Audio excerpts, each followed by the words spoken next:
Long before the first comp was built, the space gods have watched and waited for their moment. Choose your gods. Your fate is written in the stars. Matt, what are you doing? We have playtest in 12 minutes.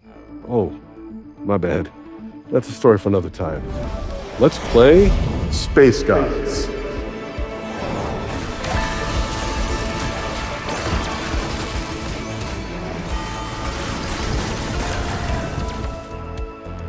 Welcome to Space Gods, the set that will send you deep into the cosmos, where mortals, that's you, strike deals with celestial beings. Space Gods is a set designed for flexible play, with a return to our traditional roster size, splashable units, and an emphasis on adapting to game states that are controlled by the gods you align yourself with. I'm Noemi, the set lead. The team and I are here to tell you all about our supernatural roster of traits and champions, new tacticians, arenas, and more.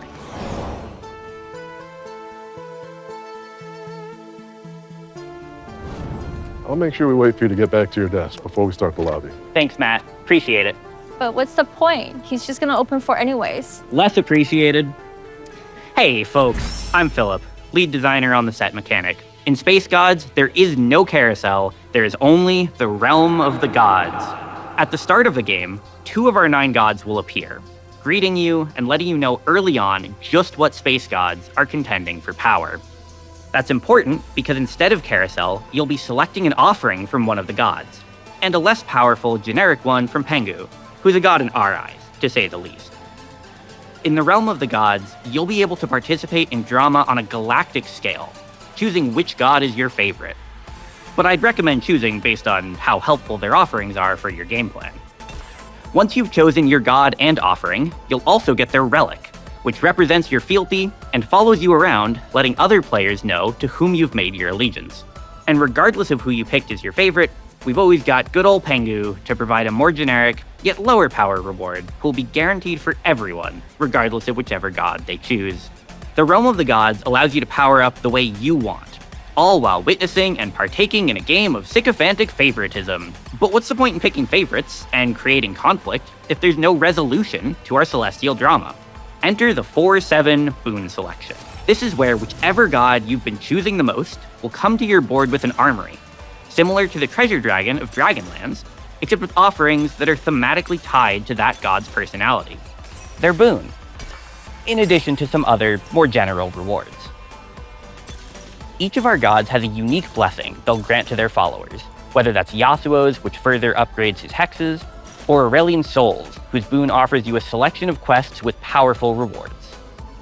And even after you've picked your boon, your faith will be continually rewarded, with your favorite god returning to their devout followers' boards to provide loot on occasion for the remainder of the game.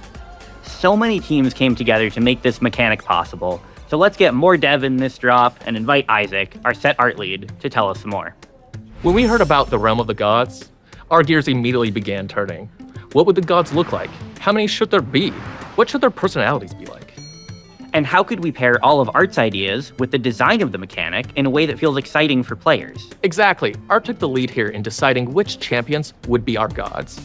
We knew we didn't want a lot of overlap with the set's units, and we wanted to use champions that have a distinct lane of personality and cosmic power. One of the first gods the art team landed on is Soraka.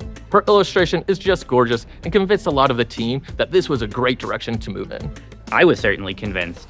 And once we had her look and personality in front of us, the design team got to work on benevolent offerings. For Soraka, that meant HP, both for your units and your tactician. Yasuo was another one we decided on pretty early. He's dark, brooding, and all edge. With that attitude, Yasuo became all about skillful positioning, offering hexes that empower the unit on them in spacey ways, with stats, utility, and more. We couldn't just have one edgy god with Yasuo, we also had to have Evelyn. I love Eve because she represents such a powerful player experience. Being lured in by risky power? Yup. Eve offers powerful rewards that may or may not match your board, like completely random emblems. But Art didn't just work on creating gods for our mechanic, they also created life, with a summon that is bespoke and newly evergreen to TFT, similar to how Koboko was during Inkborn Fables. Bia, the baby, and Bayan, the mom, are TFT summons that'll be debuting with our Shepherd trait. Summon just Bia to your board at the first breakpoint, then call upon Mama to join, and power up together at the final breakpoint, if you can get your hands on a Shepherd Emblem. Pray to Evelyn.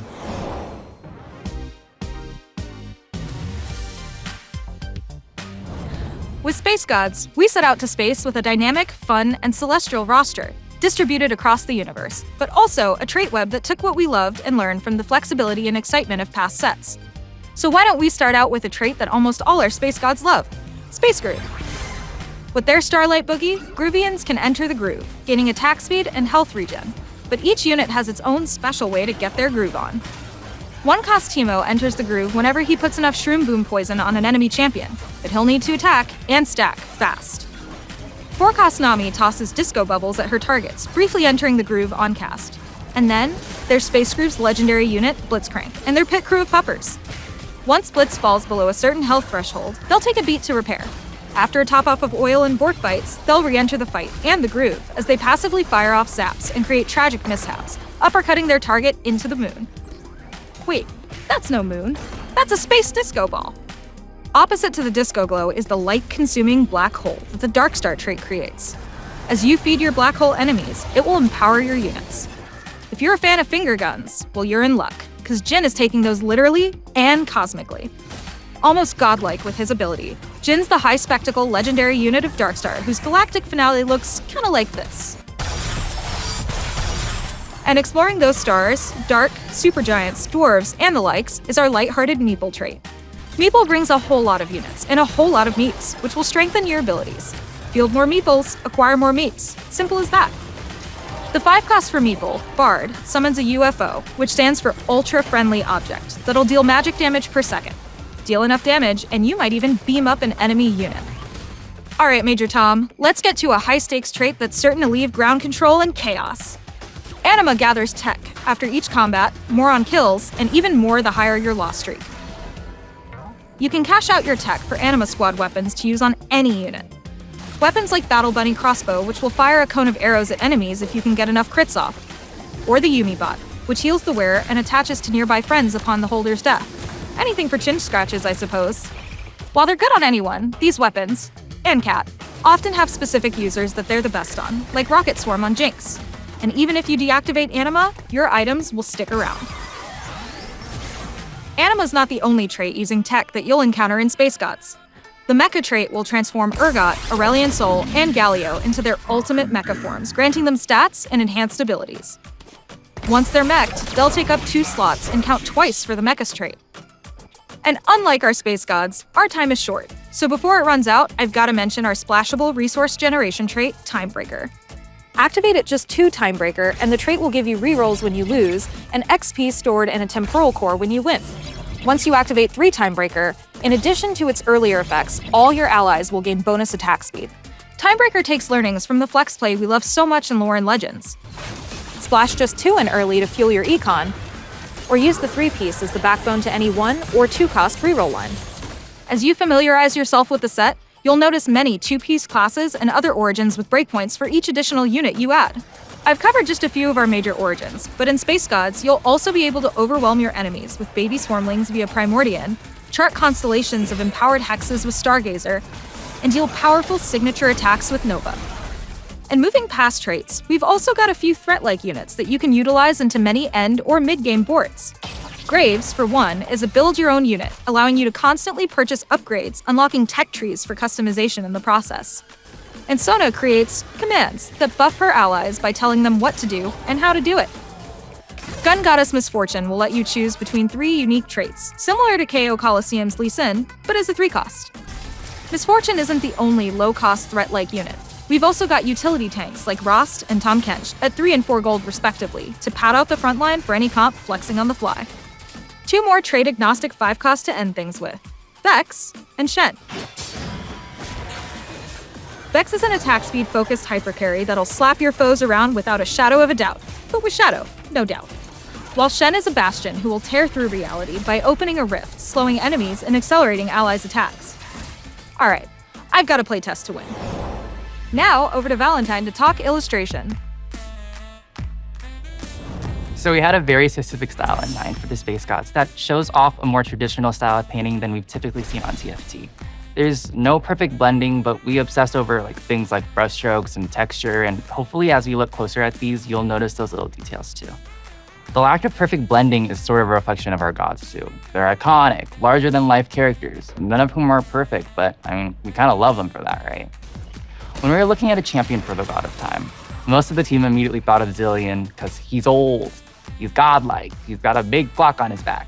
But using Zilean as our time god would have just been using Zilean. And for our space god roster, we wanted to elevate existing characters into hyperbolic but flawed godhood. Let me show you what I mean with Echo, the god of time.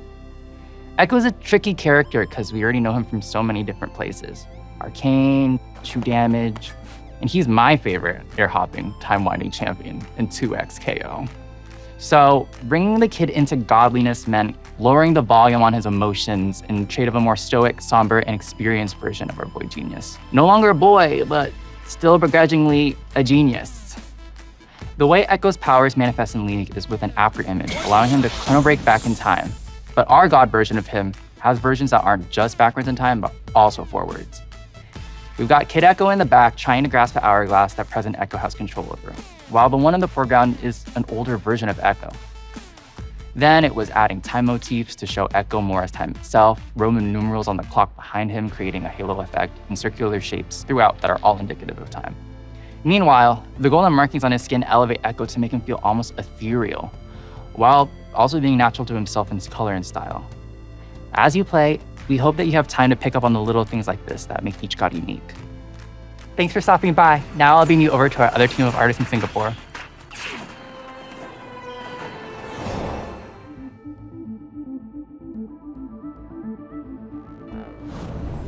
Hi everyone, I'm João, representing the Singapore team that works on all the cosmetic content you see in TFT. Before we blast off with Space Gods, I wanted to highlight one very special Unbound, entering the convergence for the final patch of Lore and Legends. You've heard of Spin to Win, but with Pengu Garen Unbound, let me introduce you to Spin to Win. Alright, back to our release patch of Space Gods. We've got 2 Unbounds coming for you at the start of the set, starting with the Bringer of Ruin and Darkness.